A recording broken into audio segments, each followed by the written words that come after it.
Now social media पे खासकर Twitter पे ये वीडियो बड़ा वायरल आपको होते हुए दिखाई दे रहा है। दावा किया जा रहा है कि बच्चे को यहाँ पर रेबीज हुआ कुत्ते के काटने से और उसके बाद बच्चा खुद कुत्ते की तरह यहाँ पर आवाजें निकालने लगा, बाग कर रहा है, भौंक रहा है। यहाँ पर रेबीज दुनिया की सबसे जटिल, दुनिया की सबसे डेंजरस बीमारियों में से एक है। बिकॉज बाकी बीमारियों की तरह इसका पहले से अगर आपने रेबीज का इंजेक्शन लगा करके रखा है, बाद में आपको 5 साल बाद अगर कुत्ता काटता है, ऐसा नहीं कि आपको रेबीज होने के चांसेस नहीं है। या कोई दवा खा लिया, कोई सर्जरी करा लिया, कोई भी ट्रीटमेंट ले लिया तो ऐसा नहीं कि आप बच जाओगे। एक बार इसके सिम्टम्स आ गए तो ये 100% फेटैलिटी को दिखाता है, यानी कि मृत्यु निश्चित है। जो कुछ करना है वो कुत्ते काटने के तुरंत बाद किया सकता है। क्या कर सकते हैं हम डिटेल में इस वीडियो के अंदर में यहाँ पर बात करने वाले हैं। देखिए यहाँ पर ये अफवाह फैलाई जा रही थी, ऐसा होता नहीं है कि बच्चा कुत्ते की तरह भौंकने लगेगा। कई सारे लोगों के बीच में अफवाहें हैं जिनको हम यहाँ पर भ्रम को दूर करने की कोशिश करेंगे और आपको पूरा डिटेल में समझाएंगे, टेक्निकलिटीज में जितना बेहतर तरीके से आपको शायद कभी नहीं किसी ने समझाया होगा रेबीज होता क्या। चैनल के साथ में आप जुड़ जाओ, यहाँ पर आपको ऐसे बहुत सारे डिटेल एनालिसिस और वीडियो मिलने वाले हैं।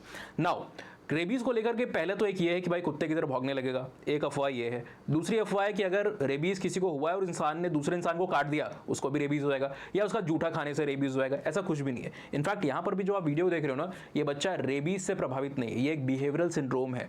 कुछ डॉक्टर्स ने, साइकोलॉजिस्ट ने ट्विटर के ऊपर इस चीज़ को अभी नई रिपोर्ट जब आई है, इसलिए मैंने पहले वीडियो नहीं बनाया था, बिकॉज मुझे भी थोड़ा शॉकिंग लगा। हाँ, हाइड्रोफोबिया होता है, नेक में, थ्रोट में आपके बेसिकली स्पैज्म होते हैं, तो आप चीज़ों को स्वालो नहीं कर पाते हो। ये सारी चीज़ें काफ़ी देखने को मिलती हैं। एरोफोबिया भी दिखाई देता है, पंखा चला दिया, हवा लग रही है तो भी कई बार इंसान उससे बचने की कोशिश करता है। बट ये कुत्ते की तरह भौंकना बिल्कुल वियर्ड था, इसलिए हमने तुरंत उसके ऊपर जंप नहीं किया, वीडियो नहीं बनाया। यहाँ पर क्या है, अभी जब बच्चे का डायग्नोसिस, करंट डायग्नोसिस है ना, बच्चे को बाइपोलर डिसऑर्डर से यहाँ पर डायग्नोस किया, जो एक साइकाइट्रिक, एक मेंटल कंडीशन आपको देखने को मिलती है। बात हम लेकिन यहाँ पर आज डिटेल में रेबीज की करने वाले, बिकॉज रेबीज को लेकर के भी कई सारी चीज़ें हैं। चैनल के साथ आप जुड़ जाओ, यहाँ पर फाइनेंस, हेल्थ से रिलेटेड कई सारे government examination, UPSC, state PCS और बाकी एग्जामिनेशन से रिलेटेड कंटेंट आपको मिलने वाला है। एनसीईआरटी से लेकर के जो आपकी हिस्ट्री, ज्योग्राफी, पॉलिटी की सीरीज है वो भी मिलेगी। एंथ्रोपोलॉजी ऑप्शनल का मटेरियल है। एंड जो आपकी ग्लोबल न्यूज़, जियो पॉलिटिक्स, स्टेट पॉलिटिक्स है, आपकी भारत के अंदर में जो राजनीति है और भी बाकी जो सोसाइटी में हमारी घटनाएं घट रही हैं, उन सबके ऊपर यहाँ पर बात होती है। दूसरा हमारा चैनल है जो आपको यहाँ पर दिखाई दे रहा है, ये बैक बेंचर्स क्लासेस, इंग्लिश के एक्सक्लूसिव कंटेंट आपको इस पर्टिकुलर चैनल पर मिलते हैं। और यहाँ पर सिर्फ एजुकेशनल होता है, फाइनेंस, हेल्थ वगैरह इसके ऊपर बहुत ज़्यादा हम कवर नहीं करते, ओनली फॉर स्टूडेंट्स वो चैनल बनाया हुआ है। ये हमारे Twitter handles, sorry not Twitter handles, हमारे टेलीग्राम हैंडल्स, इसको भी आप फॉलो कर लो। जो अपडेट्स हैं वीडियो के वो आपको यहाँ पर मिलते रहते हैं, प्लस आपको जो पीडीएफ फाइल्स हैं, है ना, कई सारे इंटरेस्टिंग फैक्ट्स हैं, वो इमेजेस हैं, वो आपको यहाँ पर भेजी जाती हैं, जिससे आप भी अपडेट रहोगे और स्मार्ट थोड़े बनोगे। रेबीज के बारे में पहले थोड़ा सा हम जान लेते हैं। रेबीज एक जूनोटिक बीमारी है, जो ऑर्गेनिज्म है, वायरस, बैक्टीरिया, इनके थ्रू आपको देखने को मिलती है, ह्यूमन के बीच में ट्रांसमिट हो रही है। ये हमारे सेंट्रल नर्वस सिस्टम को अफेक्ट करती है, जो कि ब्रेन का एक तरीके से, बॉडी का आप सीपीयू समझ लो। कंप्यूटर में जैसे ना जो सीपीयू है वो उसका पूरी तरीके से मास्टर कंट्रोल यूनिट है, वैसे ही आप देखोगे यहाँ पर हमारी जो बॉडी है उसका सब कुछ जो कंट्रोल है वो हमारे सेंट्रल नर्वस सिस्टम के अंदर में। तो हमारे सेंट्रल नर्वस सिस्टम को अफेक्ट करता है, हाईजैक कर लेता है, उस पर पकड़ बना लेता है, इसीलिए सारे सिम्टम्स आपको दिखाई देते हैं। होता क्या है इसका नतीजा, इससे एक कंडीशन होती है जिसको इंसेफ्लोमाइलाइटिस आप बोलते हो, यानी कि जो ब्रेन और स्पाइनल कॉर्ड है उसके अंदर में इन्फ्लेमेशन दिखाई देगा। सरल भाषा में अगर साइंस से नहीं जुड़े तो आप सोच लो डैमेज होगा, डिजेनरेशन आपको उसका दिखाई देगा, ठीक है ना। नाउ ये 100% फेटल कंडीशन है। सिम्टम्स एक बार आ गए तो फिर बचना नामुमकिन है।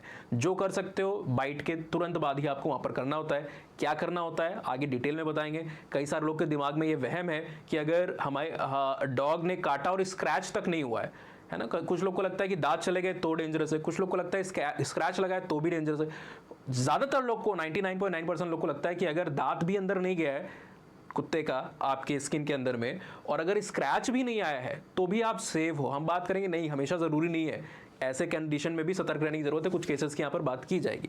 नाउ जब भी हम किसी वायरस के बारे में पढ़ रहे होते हैं ना, तो उसको हम टेक्सोनॉमिकली पढ़ते हैं। जैसे हम ह्यूमंस हैं तो आप कहते हो ना हमारा जीनस क्या है, होमो, हमारी स्पीशीज क्या है, सेपियंस है।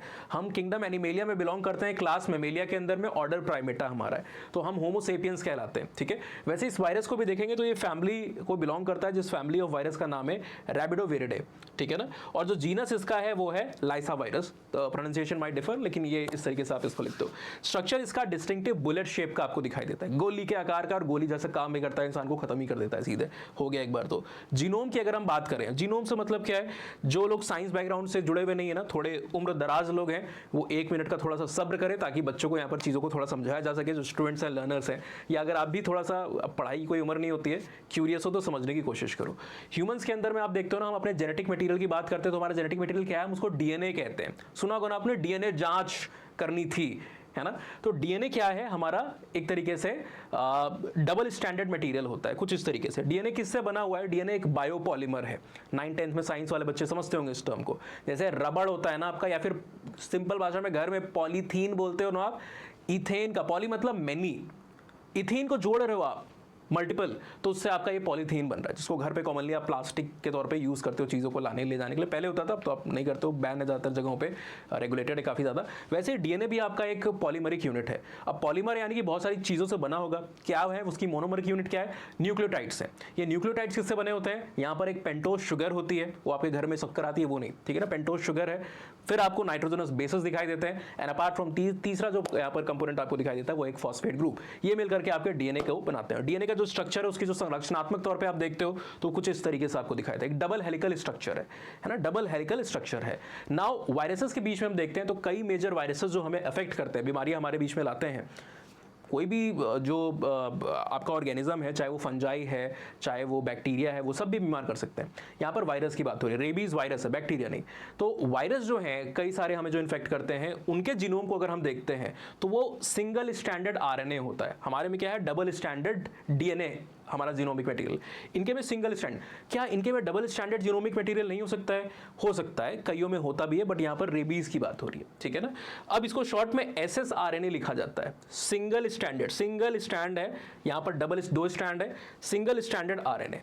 अब जो बच्चे 9th, 10th, 12th में सेंट्रल डॉगमा को आप पढ़े हो तो आपने पढ़ा होगा कि डीएनए से जब डीएनए बनता है तो उस प्रोसेस को आप रेप्लिकेशन कहते हो। एक तरीके से फोटोकॉपी हो रही है, एक डाला दो निकाला, है ना, ये आपका रेप्लिकेशन कहलाता है। इसी डीएनए से जब आप आरएनए को बनाते हो, एक डबल स्टैंडर्ड डीएनए से जब आपका एक सिंगल स्टैंडर्ड आरएनए बनता है तो इस प्रोसेस को आप ट्रांसक्रिप्शन कहते हो। नाउ यही जो आपका आरएनए है, इससे प्रोटीन बनता है, इस प्रोसेस को ट्रांसलेशन कहा जाता है। ये प्रोटीन आपकी बॉडी का बेसिक यूनिट है, बायोलॉजिकल यूनिट है, यही पूरा आधार है हमारी बॉडी का, हर जगह प्रोटीन है। आपकी मसल से लेके आपकी जो स्ट्रेंथ है ना, आपका जो स्ट्रक्चरल फ्रेमवर्क है, उसको मेंटेन करने के लिए प्रोटीन वहां पर चाहिए। बॉडी को मेंटेनेंस के साथ साथ में जो आपका रिपेयर है, डैमेज को रिपेयर करना है। आप देखते हो ना, कई बार बॉडी बिल्डर लोग जो होते हैं वो क्या कर रहे हैं, लगातार जिम कर रहे हैं, स्ट्रेंथ ट्रेनिंग कर रहे हैं, एरोबिक एक्सरसाइजेस कर रहे हैं, मसल जो है वहां पर डैमेज हो रही है, ठीक है ना, रप्चर हो रहा है, टियर हो रहा है। अब वहां पर क्या है, प्रोटीन एक तरीके से वो एक सप्लीमेंट के तौर पे वहां पर, या इंपॉर्टेंट न्यूट्रिशन के तौर पे वहां पर ले रहे हैं, ताकि ये रिपेयर का भी जो काम है वो चलता रहे। तो एक तो वो है जो आप सब लोग जानते हो, लेकिन अपार्ट फ्रॉम दैट ऑल्सो हमारी बॉडी के अलग अलग प्रक्रियाओं के लिए, हमारे बॉडी के अलग अलग स्टेजेस में जो एंटीबॉडीज हैं, जो हमारे बॉडी का एक तरीके से क्या है, बॉडी गार्ड्स हैं। कभी भी कोई, जब हमारे बैक्टीरिया घुसता है, कोई इन्फेक्शन होता है हमारी बॉडी में, तो एंटीबॉडीज हमारा इम्यून सिस्टम, रोग प्रतिरोधक क्षमता दिखाता है ना। तो ये जो एंटीबॉडीज हैं उसके अंदर में भी आपको वो क्या नेचर है, प्रोटीनिशियस नेचर है ना, वो भी प्रोटीन के बने हुए हैं। अपार्ट फ्रॉम दैट जो आपके कई सारे एंजाइम्स हैं, जो कई सारी आपकी मेटाबॉलिक जो प्रोसेसेस हैं उसके अंदर में इंपॉर्टेंट रोल को प्ले करते हैं, वो भी आपके प्रोटीनिशियस नेचर दिखाई दे रहे हैं। इसको छोड़ करके जो आपके कई सारे हार्मोन्स हैं, जैसे इंसुलिन हार्मोन है, डायबिटीज वाले हो ना किसी को भाई, लेकिन फिर भी, है ना, तो जो हार्मोन्स है कई सारे, वो भी प्रोटीनिशियस नेचर है। तो प्रोटीन ही पूरी हमारी बॉडी का एक आधार है, प्रोटीन बिल्डिंग ब्लॉक है हमारी बॉडी का, ठीक है ना। तो ये आपका आरएनए जो है उससे प्रोटीन आपका बनता है, जिसको आप ट्रांसलेशन कह रहे हो। अब यहाँ पर ये जो ये भी है ना आरएनए, ये वायरस को आप देखोगे तो क्या इसके बीच में सिंगल स्टैंडर्ड आरएनए है। तो ये क्या करेगा, हमारी बॉडी के अंदर में एंटर करके अपने आप को मल्टीप्लाई करने की कोशिश करेगा और प्रोटीन के लिए वहां पर कोड करेगा, ठीक है ना, प्रोटीन के लिए वहां पर कोड करेगा। लेकिन ये जो प्रोटीन के लिए कोड कर रहे हैं, या फिर ये जो सिंगल स्टैंडर्ड आरएनए है वायरस का, ये दो प्रकार के होते हैं। एक नेगेटिव स्ट्रेन SSRNA और एक पॉजिटिवली स्ट्रेन SSRNA। सिंपल भाषा में समझाता हूं ताकि सबको समझ में आ जाए। पॉजिटिव जो आपका SSRNA है ना, उसको आप ऐसे समझ लो कि वो ready to use packet noodles है, ready to use packet noodles है, घर में लाया, फाड़ा और आपने बना लिया। तो ये जब हमारी बॉडी के अंदर में एंटर करता है ना, तो इसका जो जिस प्रोटीन को यहाँ पर सिंथेसाइज करेगा, बनाएगा, वो हमारी बॉडी, हमारी सेल्स उसको आसानी से रीड कर लेती हैं, और यहाँ पर आसानी से धड़ल्ले से प्रोटीन का सिंथेसिस होता है। ये बहुत तेजी से हमारी बॉडी के अंदर में रेप्लिकेट करता है, हमारी पूरी बॉडी की मशीनरी को आसानी से हैक कर लेता है। लेकिन थैंकफुली रेबीज जो है ना, थैंकफुली कह सकते हैं कि नहीं कह सकते, वो डिपेंड करता है। रेबीज जो है वो नेगेटिवली स्ट्रेन SSRNA होता है, यानी कि हमारी बॉडी इसके कोड को डायरेक्टली डिकोड नहीं कर सकती है। ऐसे समझ सकते हो आप कि आपके घर के अंदर में कोई स्ट्रेंजर किराएदार आता है पहली बार रहने, और आपके घर में आपके कोई रिलेटिव्स आते हैं, तो रिलेटिव्स पहले भी आपके घर में है, वो बड़ा फेमिलियर है, तो उनको पता है कहाँ पे सारी चीज़ रखनी है, कहाँ ऊपर जाना है, नीचे आना है, कहाँ बैठना है, पूरे घर के आपके उससे वो फेमिलियर है, नक्शे से। ये बाथरूम है, ये वो है, यहाँ पे ये रहते हैं, एकदम चिल फील कर रहे हो। उनके लिए आपके घर में यूज टू होना बहुत आसान है, सब कुछ एडजस्ट कर देंगे तुरंत, सामान कहाँ रखना है, हमें कहाँ रुकना है, सब कुछ। जो स्ट्रेंजर आया वो देखेगा, हाँ कहाँ जाना है, चलो बैठना है, यहाँ बैठना है, वो देखेगा, समय लगेगा उसमें। यहाँ पर भी कुछ ऐसा ही है। रेबीज जो है वो नेगेटिव SSRN है, यानी कि उसके कोड जो हमारी सेल है उसको डायरेक्टली रीड एक तरीके से नहीं कर पा रही है, यानी कि पहले उसको कुछ एंजाइम्स की सहायता से अपने आप को पॉजिटिव SSRNA के अंदर में कन्वर्ट करना पड़ेगा, ठीक है ना। और उसके लिए वहां पर RNA डिपेंडेंट RNA पॉलीमरेज नाम का एक एंजाइम लगता है, जिससे वो ये कन्वर्जन को करेगा, ताकि आसानी से वो हमारी बॉडी में प्रोलिफरेट कर सके, मल्टीप्लाई कर सके, ठीक है। तो ये अंतर होता है। तो यही हमने क्या बताया आपको, ये सेम चीज यहाँ पर लिखी है कि नेगेटिव सेंस आपका SSRNA है। शायद मैंने स्ट्रेन शब्द गलती से वहां पर इस्तेमाल किया। नेगेटिव सेंस आपका SSRNA आपको दिखाई देता है। तो ये चीज हो गई इसके बारे में। आगे हम बात कर लेते हैं। अब जब डॉग आपको बाइट करता है, ये रेबीज कहाँ है, उसके सलाइवा के अंदर में, ठीक है। आप कई बार देख के पहचान भी नहीं सकते हो कि ये रेबीड डॉग है कि नहीं है, वो नॉर्मली कई बार आपको दिखाई देगा, और आपको भूखा बहुत कमजोर दिखाई देगा, पता चले उसको प्यार करने गए, कुछ खिलाने गए, रोटी वोटी खिलाने गए, और उसने अगर गलती से भी आपको काट लिया, जख्म अगर हो गया, तो वहां पर उसके सलाइवा से डायरेक्टली आपके बॉडी के अंदर में ये जो वायरस है, रेबीज वायरस, वो एंटर कर जाएगा, ठीक है। बाइट से भी और स्क्रैच से भी कर सकता है, ठीक है। अब शुरुआत में जो आपकी स्ट्राइटेड मसल्स है ना, लाइट और डार्क बैंड के फॉर्म में जो आपको दिखाई देती है, लाइंस के फॉर्म में दिखाई देती है, जो स्ट्राइटेड मसल्स है उसके अंदर में रैपिडली क्या कर रहा है, मल्टीप्लाई कर, लोकली उसी साइट पे जहां पर बाइट किया गया है वहां पर ये रेप्लिकेट करने की कोशिश कर रहा है, before trying to hack your body machinery, आपकी बॉडी को पूरी तरीके से हैक करने से पहले। फिर उसके बाद ये एसेंड करता है हमारे CNS की तरफ, हमारी ब्रेन, इसको चाहिए क्या, होस्ट का जो ब्रेन है ना उसका पूरा दिमाग कंट्रोल के अंदर में कर लो। इसलिए कई बार इसको लोग ज़ॉम्बी डिजीज के अंदर भी कहते हैं। ज़ॉम्बी नहीं एकदम चलते हैं, उनको पता नहीं होता क्या कर रहे हैं, जिंदा लाश के तौर पर आप देखते हो। तो हमारी बॉडी के पूरा कंट्रोल इसको चाहिए, और इसके लिए इसको हमारे बॉडी की सेंट्रल प्रोसेसिंग यूनिट, हमारे ब्रेन को हैक करना पड़ेगा, हमारे सेंट्रल नर्वस सिस्टम को हैक करना होगा। तो ये अपनी यात्रा शुरू कर देता है, और ये एक ट्रांसपोर्ट का मोड यूज करता है, जिसको हम यहाँ पर क्या बोलते हैं, रेट्रोग्रेड एक्सोनल ट्रांसपोर्ट। अब वापस से 15-20 सेकंड के लिए थोड़ा, जो साइंस वाले लोग नहीं है, जिनको बहुत जानकारी नहीं चाहिए, वो थोड़ा सा सब्र करिएगा। ये आपका एक तरीके से, ये काला कलर क्यों आ रहा है भाई, ये इस तरीके से आपका, आप देखते हो आपका जो एक्सॉन्स होते हैं ना, मतलब सॉरी नॉट एक्सॉन्स, आपके ये न्यूरॉन्स होते हैं, ऐसे कई सारे न्यूरॉन्स आपके जुड़े हैं। आपका जो भी न्यूरल ट्रांसमिशन हो रहा है, जो भी आपके मैसेज चल रहे हैं, जो भी आपकी इतनी इंपॉर्टेंट सारी प्रोसेस हो रही है वो नर्वस सिस्टम के अंदर में, वो इन्हीं न्यूरॉन्स के माध्यम से हो रही है। ये ऐसे न्यूरॉन्स कितने सारे कनेक्टेड हैं, और न्यूरॉन्स बहुत लंबे हो सकते हैं, 1-1, 2-2 मीटर के लंबे हो सकते हैं, इतने बड़े बड़े, हमारी बॉडी की हाइट से ज़्यादा बड़े बड़े ये न्यूरॉन्स आपको दिखाई दे रहे हैं, जो आपस में इंटरकनेक्टेड हैं, ठीक है ना। तो न्यूरॉन का यहाँ पर जो ये हिस्सा आपको ये दिखाई दे रहा है, ये वाला जो हिस्सा आपको दिखाई दे रहा है, इसको आप क्या कहते हो, इसकी सेल बॉडी कहते हो। ये जो है यहाँ पर क्या है, ये सेल बॉडी, ऊपर का हिस्सा, ठीक है ना। फिर ये जो पीछे वाला हिस्सा है, ये आप इसको यहाँ पर एक्सॉन कहते हो, ये एक्सॉन है ना। तो यूजुअली जो ट्रांसमिशन है वो कैसे होगा, इस तरीके से, एक सेल बॉडी से यहाँ पर जनरेट होकर के जो नर्व इंपल्स है वो आ रही है, फिर उसके बाद दूसरा यहाँ से कनेक्टेड है, ये जहाँ पर पहला न्यूरॉन खत्म हो रहा है ना, यहीं से दूसरा इसी तरीके का एक न्यूरॉन शुरू हो जाएगा। तो इस तरीके से नर्व इंपल्स ट्रैवल करती है, और जो केमिकल सिग्नलिंग या जो न्यूरल सिग्नलिंग है, इलेक्ट्रिकल सिग्नलिंग है, वो वहाँ पर प्रोसेस कर रही होती है। अब हमने क्या कहा यहाँ पर, रेट्रोग्रेड एक्सोनल ट्रांसपोर्ट, यानी रेट्रोग्रेड का मतलब उल्टा। ये क्या करता है, ये आपके एक्सॉन से सेल बॉडीज आपके CNS तक जाने के लिए ये उल्टी दिशा में चाल को चल रहा होता है। एक्सॉन से, यानी कि जो रिवर्स एंड है, पीछे का हिस्सा जो है, बैक सीट जो है, उससे फ्रंट सीट की तरफ, आगे की तरफ यहाँ पर मूव करने का काम कर रहा है, ठीक है ना। यहाँ पर जब ये ब्रेन के अंदर में पहुंचता है तो वहाँ पर रैपिडली मल्टीप्लाई करने लगता है, रेप्लिकेट करने लगता है, और बाकी जो ग्लैंड्स हैं उनको भी वहाँ पर इन्फेक्ट करने लगता है, कॉपीज जो है वहाँ पर भेजने लगता है, एक तरीके से हाईजैकिंग शुरू कर देता है। नाउ यहाँ पर आप देखोगे जो वायरस है ना, ये बाइंड कर जाता है एक स्पेसिफिक टाइप ऑफ रिसेप्टर होता है, जिसको NAC रिसेप्टर कहते हो। NAC रिसेप्टर का मतलब क्या है, आई थिंक जो फुल फॉर्म इसका है वो निकोटिनामाइड एसिटलकोलिन रिसेप्टर्स इसको कहते हैं, ठीक है ना। निकोटिनामाइड एसिटलकोलिन रिसेप्टर इसको कहा जाता है। आप इसको एक डोर की तरह समझ सकते हो, निकोटिनिक या निकोटिनामाइड, आई थिंक निकोटिनिक है, एसिटाकोलिन रिसेप्टर, ये एक डोर की तरह है। तो इस डोर के थ्रू यहां पर ये एंट्री लेना चाह रहा है, यूजुअली ये न्यूरोमस्कुलर जंक्शन होता है, जहां पर आपकी जो नर्व्स हैं वो आपके मसल से मीट कर रही हैं, है ना, और उसके बाद ये जो हमने अभी आपको बताया रेट्रोग्रेड एक्सोनल ट्रांसपोर्ट इसको शुरू कर देता है, और ये लगभग 8 से 22 mm पर डे का जो डिस्टेंस है उसको कवर करता है। ये आपके ब्रेन की तरफ की जो जर्नी है वो शुरू कर चुका है, ठीक है ना, साइड ऑफ इन्फेक्शन से आपके ब्रेन की तरफ जाना ये शुरू कर चुका है। इस पाथवे या इस डोरवे से, जिसको आप नैक डोरवे कहते हो, वहां पर उसकी चाबी फिट हो गई और उसने एंट्री ले ली, अब ये ऊपर की तरफ जा रहा है ब्रेन को हाईजैक करने के लिए, है ना। जो आपके न्यूरॉन्स हैं जो आप देखो बहुत लंबे हैं और ये स्लोली जा रहा है, ये लगभग 8 से 20 mm पर डे ही यहाँ पर कर पा रहा है। इसीलिए जो इंक्यूबेशन पीरियड होता है काफ़ी बड़ा होता है, दूसरे डिजीज़ के कंपैरिजन में यहाँ पर हफ्तों महीनों लग सकते हैं ये पूरा का पूरा फैलने में। लोग को लगता है डॉग बाइट हुई, 1-2 इंजेक्शन लिए, कुछ हुआ नहीं, एक आधे हफ्ते में, पूरा कोर्स वो लेते ही नहीं है ना। लेकिन जो इन्फेक्शन है वो हो सकता है महीने बाद आपको दिखाई दे, 2 महीने बाद आपको दिखाई दे, और फिर उसके बाद ये आपके सीएनएस में पहुंच गया तो फिर खेल खत्म है। अब आपके ब्रेन के अंदर में जाके किन किन हिस्सों को यहाँ पर अफेक्ट करता है स्पेसिफिकली उसकी बात कर लेते हैं। सबसे पहले ब्रेन स्टेम। ब्रेन स्टेम क्या है, आपके ब्रेन के नीचे के हिस्से जो है वहां पर ये प्रेजेंट होता है। Brain stem is present at the like lower base of your brain, और ये आपकी स्पाइनल कॉर्ड और ब्रेन को कनेक्ट करने का बेसिकली काम कर रहा होता है। जो इसका नॉर्मल फंक्शन है वो क्या है, स्वेलोइंग, किसी चीज को स्वेलो करते हो आप, ठीक है ना, निगलते हो आप, ब्रीथिंग, हार्ट रेट, इसके अंदर में इसका एक इंपॉर्टेंट रोल होता है।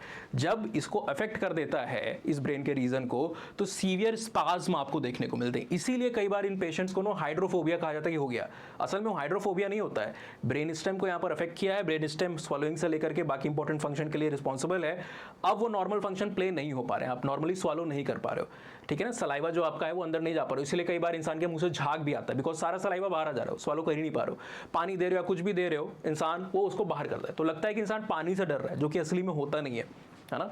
यहाँ पर आप समझ रहे होगे यहाँ पर क्या हो रहा है, स्पाज्म हो रहे हैं, सीवियर स्पाज्म हो रहे हैं एक तरीके से। इसके साथ साथ में जो हाइड्रोफोबिया के अलावा जो रेस्पिरेटरी अरेस्ट है वो भी आपको कई बार कॉमनली देखने को मिलता है। दूसरा हिस्सा ब्रेन का जो है लिम्बिक सिस्टम। लिम्बिक सिस्टम हमारे ब्रेन में, मतलब ये जो आपका ब्रेन स्टेम है ना, इसके पास ही में लोकेटेड होता है, लेकिन हमारे ब्रेन के काफ़ी डीपली इनसाइड अंदर काफ़ी ये आपको लिम्बिक सिस्टम दिखाई देगा। ये लिम्बिक सिस्टम 3 चीज़ों से लगभग बना होता है, जिसमें से एक तो यहाँ पर लिखा हुआ है, हिप्पोकैम्पस है, हाइपोथैलेमस है और अमाइगडाला, ये सारी चीज मिलकर के लिम्बिक सिस्टम। कई बार आप कहते हो ना, कभी कभी मेरे दिल में ख्याल आता है, दिल को ये लगता है, मेरा मन ये कहता है। दिल मन जैसी कोई चीज नहीं होती है। दिल जो आपका है उसका काम तो कुछ और है, वो तो आपके ब्लड को पंप करने का काम कर रहा है, प्योरीफाई करने का काम कर रहा है ना, उसका काम तो कुछ और है, वहां पर तो कुछ फीलिंग वोलिंग है ही नहीं। जो फीलिंग्स वोलिंग्स वाली बात करते हो ना, वो सब लिम्बिक सिस्टम में, खासकर अमाइगडाला का जो पार्ट होता है वो रिस्पॉन्सिबल है उसके लिए, टू एन एक्सटेंट हिप्पोकैम्पस भी इन्वॉल्व है, ये दोनों चीजें। हाइपोथैलेमस तो आपको पता ही है इंपॉर्टेंट पार्ट है आपके ब्रेन का।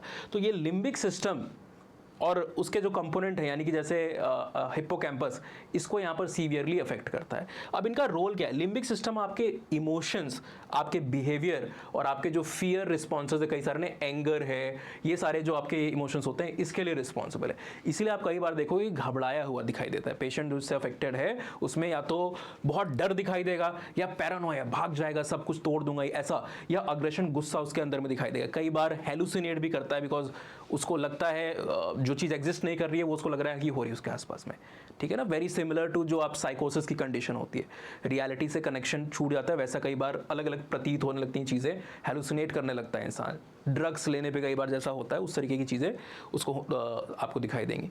और लिम्बिक सिस्टम का दूसरा जो हिस्सा इंपॉर्टेंट वो है आपका हिप्पोकैम्पस। हिप्पोकैम्पस आपकी स्पेशल नेविगेशन और आपकी मेमोरी के लिए काफ़ी इंपॉर्टेंट रोल प्ले करता है। इसका जो मेन काम है वो आपकी शॉर्ट टर्म मेमोरी को लॉन्ग टर्म मेमोरी के अंदर में कन्वर्ट करना है।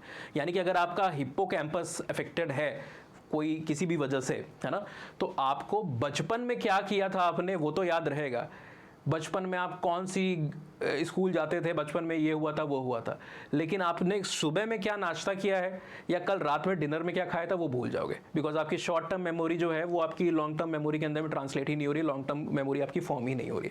तो हिप्पोकैम्पस का काफ़ी इंपॉर्टेंट रोल होता है इस शॉर्ट टर्म का, एसटीएम का एलटीएम के अंदर में जो कन्वर्जन होता है, तो यहाँ पर ये हिप्पोकैम्पस को भी अफेक्ट करता है, ठीक है ना। अपार्ट फ्रॉम दैट आपका स्पेशल नेविगेशन, कई बार आपने देखा होगा ना, कई लोग होते हैं रास्ता भूलने की टेंडेंसी होती है, तो हम जिन पाथ को ट्रेवल करते हैं और जो हमारे ये स्पेशल पूरा नेविगेशन एक तरीके से है, कई बार आप देखते हो ना, बात कर रहे हो या दिमाग में कुछ सोच रहे हो, आप रास्ता उसे देख भी नहीं और फिर भी घर पहुंच गए आप अचानक से। कौन पार्ट है, हिप्पोकैम्पस है, एक स्पेशल नेविगेशन हमारे पास। कई बार आपने आंख बंद के ट्राई किया होगा चीज़ों को, आपने रूम देखा है, सब कुछ आपको एक चप्पा चप्पा पता है घर का या कमरे का, और आप कई बार कहते हो अंधेरा है, मैं ऐसे करके देखूंगा कौन आलस आ रही है, लाइट कौन जलाए, और आप चलते हो एग्जैक्टली, आप पहुंच भी जाते हो बड़ी सावधानी से।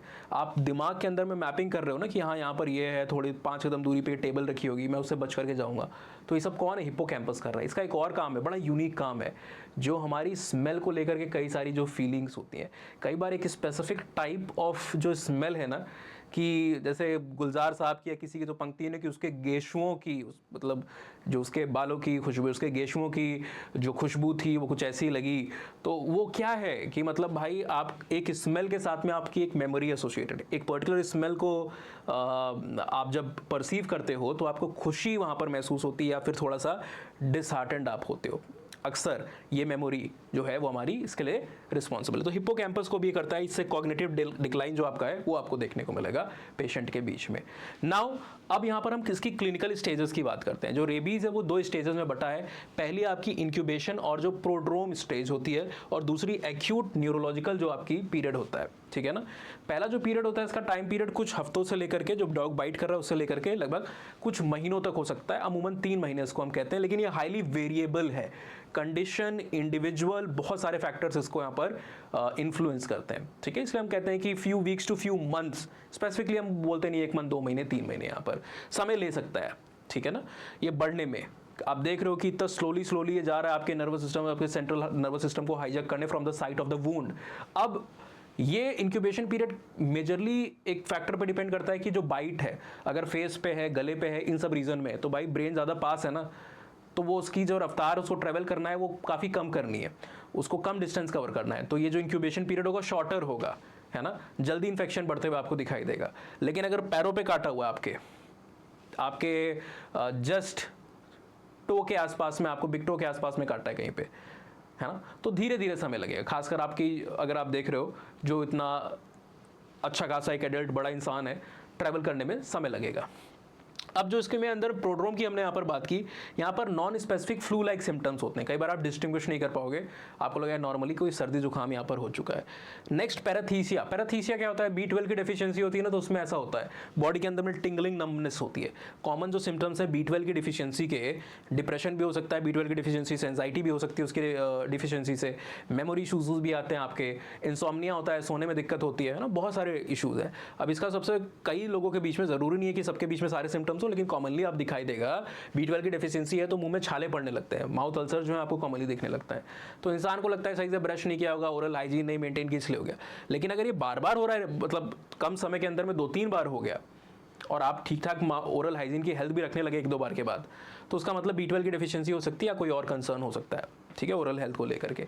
दूसरा, आपकी पूरी बॉडी में झंझनाहट सी महसूस होगी, टिंगलिंग सेंसेशंस होते हैं, निडल्स जिसको आप कहते हो वैसा। तो यहाँ पर भी पैरेस्थीसिया है, लेकिन ये पैरेस्थीसिया ज़्यादा स्पेसिफिकली लोकेटेड आपका जो आपका साइट ऑफ बाइट है, जहाँ पर जख्म है, जहाँ पर कुत्ते ने काटा था, वहाँ पर देखने को मिलता है। लोगों को कई बार लगता है कि हील हो रहा है ना, इसीलिए हो सकता है ऐसे सेंसेशन हो रहे हैं, but that can be a sign of concern. यहाँ तक तो बात ठीक है। शुरुआती स्टेज में जो आपको काटा था डॉग ने, उसके तुरंत बाद अगर आपने वैक्सीनेशन ले लिया, पहले तो आपको क्या करना है कि जैसे WHO का जो एक प्रोटोकॉल है कि आप एंटीसेप्टिक या सोप को लेकर के, वाटर भी कई बार ना ऐसा नहीं कि गंदा वाटर लियो, आप एक इन्फेक्शन को रोकने गए और इन्फेक्शन आपने डाल लिए, कुछ बैक्टीरियल इन्फेक्शन वहाँ पर डाल लिए। पानी से कई लोग धोने लगते हैं, पानी भी कितना साफ है, आपकी टंकी में क्या है, आपके घर में अंदर में क्या पड़ा हुआ है, बिस्लेरी से, फिल्टर वाटर से तो आप धो नहीं रहे हो, ठीक है ना, तो स्टरलाइज वाटर तो है नहीं वहाँ पर। तो क्या है कि भाई आप सोप का इस्तेमाल करो अच्छे से, एंटीसेप्टिक है तो उसका आप वहाँ पर इस्तेमाल करने की आप कोशिश करो। WHO का प्रोटोकॉल कहता है कि 15 से 20 मिनट तक, 25 मिनट तक आप उसको वॉश करते रहो, लंबा समय, 15-20 मिनट नहीं, यूजुअली 15 मिनट कहता है, 10-15 मिनट बड़े समय होते हैं, ऐसा लग रहा है, लेकिन धोते होते आप थक जाओगे, बोर हो जाओगे थोड़ा, लेकिन आपको उसको फॉलो करना है जो प्रोटोकॉल है, और फिर तुरंत भाग करके जाइए पहली फुर्सत में डॉक्टर के पास। और वैक्सीन के भी पूरे कोर्स लोग नहीं कराते हैं। कई बार क्या है कि 2 इंजेक्शन लगा लिए शुरुआत के दिन में जिस दिन था, फिर उसके बाद पहले हफ्ते में लगा लिया, पहले महीने में भी कुछ लोग ने लगा दिया जो तीसरा शॉट होता है, उसके बाद के शॉट्स को मिस कर दिया, डोजेस को नहीं लिया, और ट्रिगर कर सकता है वो आपके अंदर में रेबीज़ के फैलने को। जो सेकेंड स्टेज है जहाँ पर फिर कुछ नहीं हो सकता, आपका जो होना था इसमें भी शुरुआती हिस्से में हो जाता है, हो गया, नहीं तो यहाँ तक तो बात आती ही नहीं, इसके बाद तो फिर होपलेसनेस है। फ्यूरियस रेबीज उसके अंदर में दिखाई देती है, 80% लोगों में यही दिखाई देता है। थ्रोट में स्पैज्म आपको हो रहे हैं, हाइपर एक्टिविटी दिखाई दे रही है, हाइड्रोफोबिया, एरोफोबिया, पंखे चलने से भी लोगों को डर लगने लगता है यहाँ पर, है ना। और कई बार यहाँ पर आपकी जो पैरालिटिक रेबीज है वो भी दिखाई देती है। 20% लोगों के बीच में, 20% केसेस में ये दिखाई देता है। 80% में कॉमनली फ्यूरियस रेबीज के केस दिखाई देते हैं। यहाँ पर ग्रेजुअल आपको दिखाई देगा असेंडिंग मसल पैरालिसिस, और finally it will lead two comma या फिर डेथ ऑफ द इंडिविजुअल। ठीक है, अब सिम्टम्स बहुत ज़्यादा इसके कुछ अलग नहीं है जो हमने अभी तक बताया। थ्रोट में स्पैज्म की वजह से, क्योंकि आपका जो ब्रेन स्टेम है वो अफेक्टेड है, तो आप हाइड्रोफोबिया जैसे सिम्टम्स आपको दिखाई देंगे। ठीक है ना, आपको फियर हो सकता है, हेलुसिनेशन हो सकते हैं, पैरानॉइड आप दिख सकते हो, उल जुलूल हरकत करोगे, लोगों को हार्म करने की कोशिश कर सकते हो, हाइपर सैलिवेशन हो सकता है, बहुत थूक आ सकती है। अब अगर हम ग्लोबल एस्टिमेट को देखेंगे तो दुनिया में जो मान लो 100 केसेस आते हैं तो 100 में से 38 केसेस जो डेथ होती हैं वो भारत के अंदर में, लगभग कितनी ही 38 नहीं 36%, उसके बराबर ही लगभग अफ्रीका में होती है। अफ्रीका में पॉवर्टी और ये एजुकेशन की जो प्रॉब्लम है बहुत बड़ी है। तो और अफ्रीका पूरा का पूरा आपका एक कॉन्टिनेंट है, कोई देश नहीं है अफ्रीका, है ना। तो अफ्रीका में जितनी हो रही है उतने बड़े, जहाँ पर पॉवर्टी, हंगर ड्रिवन एजुकेशन कम जिस रीजन के अंदर में है, उस पूरे कॉन्टिनेंट में जितनी हो रही है उतनी भारत के एक छोटे से देश में हो रही है। और अगर आप यहाँ पर इंडिया को हटा देते हो तो एशिया में फिर बाकी पूरे कितने, चाइना भी है, रशिया भी, और कितने सारे, वेस्ट एशिया में अभी देखो पूरा कन्फ्लिक्ट चल रहा है ना, इतने सारे देश है। साउथ ईस्ट एशिया में देखो कितने सारे देश है, वो सब मिला के 24%। अमेरिका और बाकी जगहों पे आप कई जगह देखोगे, यूरोप वगैरह कोने में दुनिया में 4% केस दिखाई देते हैं। एनुअली अनुमान है लगभग 50, ये डाटा अलग अलग साइट्स पर अलग अलग दिए हुए हैं, 50-60 हज़ार आपको डेथ एनुअली इस रेबीज से दिखाई देती है। कुछ आंकड़े यहाँ पर जैसे 60,000 डेथ है, यहाँ पर देखो 20,000 डेथ है। तो WHO है, कोई और बॉडी है, इन सब के अंदर में अलग अलग अनुमान लगाए जाते हैं। डिफरेंस क्या है कि ये जो डेथ है ये ग्लोबल डेथ की यहाँ पर बात की गई है, यहाँ पर जो डेथ है वो इंडिया के अंदर में जो डेथ होती है उसकी बात की। भारत में खासकर ये एक एंडेमिक के तौर पर है rabies, most of the death जो है वहाँ पर आपको देखने को मिलती है। अब इसमें भी 99% जो डेथ है ना वो आपके डॉग्स की वजह से होती है। इनफैक्ट ग्लोबली जो रेबीज है ना वो कुत्ते के काटने की वजह से ज़्यादातर होता है। स्ट्रीट डॉग है या इवन डोमेस्टिकेटेड डॉग है जिनको सही तरीके से वैक्सीन नहीं किया गया है या सही तरीके से उनको ट्रीट नहीं कर रहे हो आप, है ना, हेल्थ हाइजीन इन सब का ख्याल नहीं रख रहे हो, तो ये बेसिकली आपके रेबीज के अंदर में क्या करते हैं, कंट्रीब्यूट करते हैं। नाउ ऐसा नहीं कि सिर्फ और सिर्फ डॉग्स से ही रेबीज होता है, डॉग्स को छोड़ के, डॉग्स ऑल्दो 99% केसेस में सिर्फ भारत में दुनिया भर में रिस्पॉन्सिबल है, लेकिन कई सारे देशों में कायरोप्टेरा के जो मेंबर्स होते हैं, कायरोप्टेरा आपका क्लास मेमेलिया, इस क्लास मेमेलिया में हम लोग आते हैं ना, अभी आपको बताया कि हम किंगडम एनिमेलिया में है और क्लास मेमेलिया में, एक टेक्सोनॉमिक यूनिट है हमारी, है ना। अब क्लास मेमेलिया के अंदर में बहुत सारे ऑर्डर हैं, एक तो हमारा है जिसको प्राइमेटा कहते हो, फिर कार्निवोरा है जिसके अंदर में कुत्ते बिल्ली भी आ जाते हैं, ये कार्निवोरा है ना, कुत्ते बिल्ली शेर चीते लेपर्ड तेंदुए सब कुछ इसके अंदर में आ जाते हैं, बाघ वगैरह सब कुछ वो आ जाता है आपका। नेक्स्ट आपका यहाँ पर सिरीनिया और सिटीशिया है जिसमें आपके डॉल्फिन और जो आपकी वेल वगैरह है वो आ जाती है। अंगुलाटा है, प्रोबिस्कोइडिया है जिसमें आपके हाथी घोड़े जैसे एनिमल्स आ जाते हैं, ठीक है ना। इंसेक्टिवोरा जो इंसेक्ट को खाते हैं, ठीक है। तो ऐसे बहुत सारे हैं। ऐसे ही एक यहाँ पर ग्रुप है जिसको कायरोप्टेरा कहते हैं, उसमें बैट्स वगैरह आते हैं, चमगादड़ आते हैं।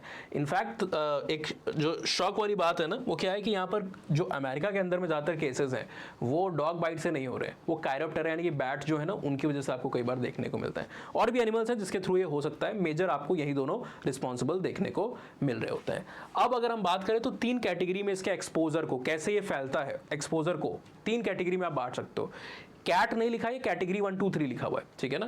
पहला है कि अगर आपकी इंटैक्ट स्किन है, स्किन में कोई कटा हुआ हिस्सा नहीं है, कोई ओपन वुंड नहीं है, जख्म खुला हुआ नहीं है, वहां पर टचिंग और लिकिंग अगर आपका एक इन्फेक्टेड रेबीज वाला वायरस करे तो यहाँ पर बहुत बड़ा खतरा नहीं है, आपको उस एरिया को सेफली वॉश कर देना चाहिए, एंटीसेप्टिक सोप से वॉश कर दो, ज़्यादातर खतरा नहीं होता है ना। अगर कटाव नहीं है और अगर दांत अंदर नहीं गया कुत्ते का, है ना, कोई स्क्रैच उसने नहीं मारा, ठीक है। मान लो ये सिंपल सा मेरा ये हाथ है, इसके ऊपर कोई कुछ जख्म नहीं हुआ है, अभी डॉग ने इसके ऊपर यहाँ पर जीभ मार भी दी और अगर वो रेबीड भी हुआ तो हमें ऐसे फैलने के चांसेस मतलब 0.000% होंगे तो होंगे, सही से वॉश कर लिया तो नहीं हो, कोई रूट ही नहीं अंदर जाने का, ठीक है। लेकिन माइनर स्क्रैच बिना ब्लीडिंग के, स्क्रैच लग गया है, कई बार नाखून से आपके खुद ही स्क्रैच लग जाता है ना, तो स्क्रैच लग गया है डॉग का और ब्लीडिंग नहीं हो रही है, तो यहाँ पर आपको वॉश करना है, तुरंत जाकर के वैक्सीन भी लगानी है, बिकॉज खतरा हो सकता है, कम है खतरा, परसेंटेज कम है लेकिन खतरा है, तो वैक्सीन लगा लो, खतरा क्यों मोल लेना, इतनी तो महंगी है नहीं वैक्सीन, हर जगह पर मौजूद होती है। तीसरा क्या है कि आपको ट्रांसडर्मल बाइट्स, स्क्रैचेस या म्यूकोजल एक्सपोजर दिखाई दे, यानी कि अगर आपका जख्म है, कटा छिला है, ओपन वुंड है और उसके ऊपर लिक कर दिया एक इन्फेक्टेड डॉग ने, तो काम हो गया। रेबीज नहीं तो कई 50 तरीके के और भी, अभी एक हमने वीडियो बनाया था जहाँ पर एक इंडियन ओरिजिन की महिला है, कहीं पे बाहर थी, अमेरिकन में थी, मैक्सिको कहीं पे तो थी, और वो रेबीड डॉग नहीं था उनका, नॉर्मल डॉग था, उनका ओपन वुंड था, नॉर्मल सा कट लगा था, उसके ऊपर डॉग ने लिक कर दिया और वहाँ पर रेबीज वायरस नहीं तो कुछ बैक्टीरिया वहाँ पर उनकी बॉडी में एंटर कर दिया, हाथ पैर सारे काटने पड़े, एम्प्यूटेशन करना पड़ा। तो सावधानी रखनी, अगर रेबीज नहीं है तो भी, रेबीज है तब तो तुरंत जाओ, आपको वहाँ पर ये सारी चीज़ें लेनी पड़ेगी। अगर दांत लग गया है या फिर ओपन वुंड पे उसने अगर सलाइवा उसका आ गया है, जबान उसने रख दी है ना, मुँह उसने लगा दिया है, तो वॉश करिए, वैक्सीन लीजिए और उसके बाद RIG यानी कि जो आपकी रेबीज की इम्यूनोग्लोबिन है वो थेरेपी आपको तुरंत लेनी पड़ती है, ये मैंडेटरी कोर्स है। अब यहाँ पर अगर आप देखोगे ट्रीटमेंट की हम बात करें तो कई तरीके के अलग अलग ट्रीटमेंट, एक्सपेरिमेंटल ट्रीटमेंट की बात की जाती है। जैसे कुछ एक आध पेशेंट्स में देखा गया है कोमा इंड्यूस करा करके, मतलब नेचुरली आप उनको कोमा के अंदर में, आपको लगा कि आप होपलेस है, कुछ हो तो सकता नहीं है, सिम्टम्स आ गए हैं, तो कोमा के स्टेज में वहाँ पर एंटर कराते हैं और एंटीवायरल से ट्रीट करते हैं। ऐसे बहुत कम केसेस है, लेकिन एक आध दो कुछ केसेस के अंदर में शायद रिजल्ट देखने को मिला है। इसको बेसिकली क्या कहते हो आप, मिल्वॉकी प्रोटोकॉल कहते हो, शायद उन्हीं के नाम पर जिसके अंदर में सबसे पहली बार चीज़ को देखा गया है, बताया गया, ठीक है ना। लेकिन ज़्यादातर क्या है कि प्रिवेंटिव, जो आप काटने के तुरंत बाद कर सकते हो वैक्सीन को लेकर के, वहीं आप यहाँ पर आपके लिए हेल्पफुल होगा। बाद में एक बार सिम्टम्स आ गए तो माइंड मतलब नेक्स्ट टू इम्पॉसिबल समझो, आप तो समझ लो भगवान ही आ गए तो बचा लिया, नहीं तो कोई चांसेस वहां पर नहीं है, ठीक है। नाउ टारगेट यहां पर है WHO और बाकी ऑर्गेनाइजेशंस की 2030 तक ये जो डॉग्स की वजह से हो रही है ना रेबीज, उसको हमें क्या करना है, 0 पे लेकर के आना है ना, 0 पे लेकर के आना है। ये एक टारगेट है, अब कितना सफल होता है कितना नहीं होता है वो देखने वाली बात है। और इसके लिए आपको एग्रेसिव इंप्रूवमेंट करना पड़ेगा रूरल हेल्थ केयर के अंदर में, अवेयरनेस को भी बढ़ाना पड़ेगा, एजुकेशन लिटरेसी इनको भी बूस्ट करना पड़ेगा, ठीक है ना। और एक्सेस जो है हेल्थ केयर फैसिलिटीज़ का वो भी आपको बढ़ाना पड़ेगा, खास करके वो जैसे अमेरिका में आप देख रहे हो डॉग की वजह से है ही नहीं केसेस, ज़्यादा बहुत कम केसेस है। ज़्यादातर जो अफ्रीका और इंडिया ऐसे देश है ना जहाँ पर शिक्षा का लेवल, मेडिकल एक्सेस का लेवल कम है, पॉपुलेशन ज़्यादा है, हंगर, पॉवर्टी, ये सब इशूज़ है, वहीं पर रेबीज़ की वजह से डेथ भी आपको ज़्यादा देखने को मिल रही है। और डॉग का भी हमको मास वैक्सीनेशन यहाँ पर कराना होगा इस तरीके की कंडीशन से बचने के लिए। सो आई होप इस वीडियो को देखने के बाद आप डिटेल में सारी चीज़ों को समझ गए होंगे। कैसा लगा वीडियो चैट बॉक्स में ज़रूर बताइएगा। कोई क्वेश्चन है इस चीज़ से रिलेटेड या हेल्थ से रिलेटेड, आपको कोई भी और क्वेरी है, विटामिन की डिफिशियंसी है, B12, D कुछ भी है, आप ज़रूर पूछ सकते हो चैट बॉक्स के अंदर में, हम उसका रिस्पॉन्स देंगे। ये PDF अगर किसी को चाहिए हो किसी भी रीज़न से, तो हमारा जो टेलीग्राम चैनल मैंने आपको यहाँ पर बताया है, इसके साथ में आप जुड़ जाओ, यहाँ पर मटेरियल और नए वीडियो के अपडेट्स भी आपको मिलते रहते हैं। ये ऊपर वाला जो है वो सिर्फ एंथ्रोपोलॉजी के लिए, बाकी नीचे वाले दोनों को मैंडेटरी है कि आप ज्वाइन कर लो। और हमारे जो टेलीग्राम के चैनल्स हैं उनके अलावा आप हमारे यूट्यूब के चैनल के साथ में भी जुड़ जाइए। जो आप में से बच्चा अगर कोई एंथ्रोपोलॉजी ऑप्शन का यहाँ पर इस वीडियो को देख रहा था, तो हमने मेंटोरशिप जो हमारे बैचेस हैं, क्रैश कोर्स, उसको स्टार्ट कर दिया है। ये फाउंडेशन बैच नहीं होते हैं, फाउंडेशन बैच हम शायद प्रीलिम्स के रिजल्ट के बाद लेकर के आएंगे, जहाँ पर हर एक यूनिट को डिटेल में पढ़ा जाता है, 100 लेक्चर्स आपके लगभग होते हैं। यहाँ पर आपको मेंटोरशिप बैच में क्या मिलता है, मेंटोरशिप बैच के अंदर में आपको test series, answer writing, evaluation मिलता है, जो खुद मैं करता हूँ, कोई और नहीं कर रहा है।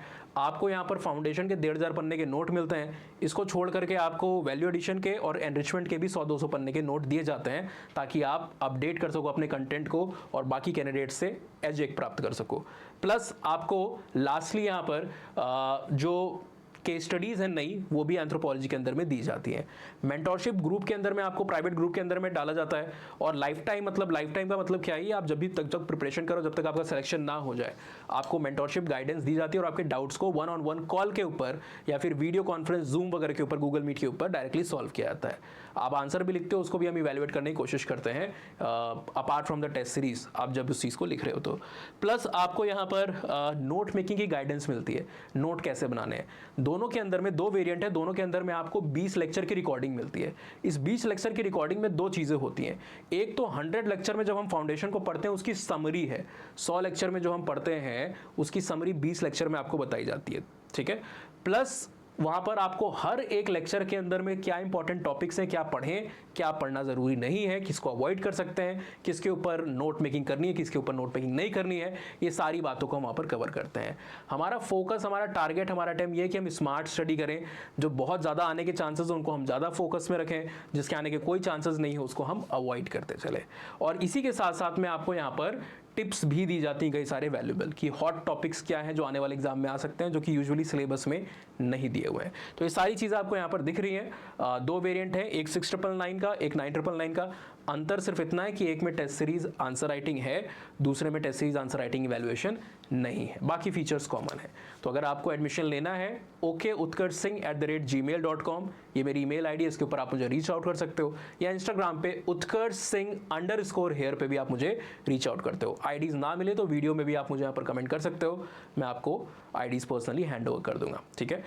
वीडियो को ज़्यादा से ज़्यादा लोग के साथ शेयर कीजिए, ताकि रेबीज़ के खिलाफ हमारा जो एक मेजर स्टेप है अवेयरनेस, वो फैलाया जा सके। कैसा लगा ज़रूर बताइएगा। अगले वीडियो में मिलते हैं। Till then keep smiling, be healthy, all the best for those who are preparing for examination. Good bye.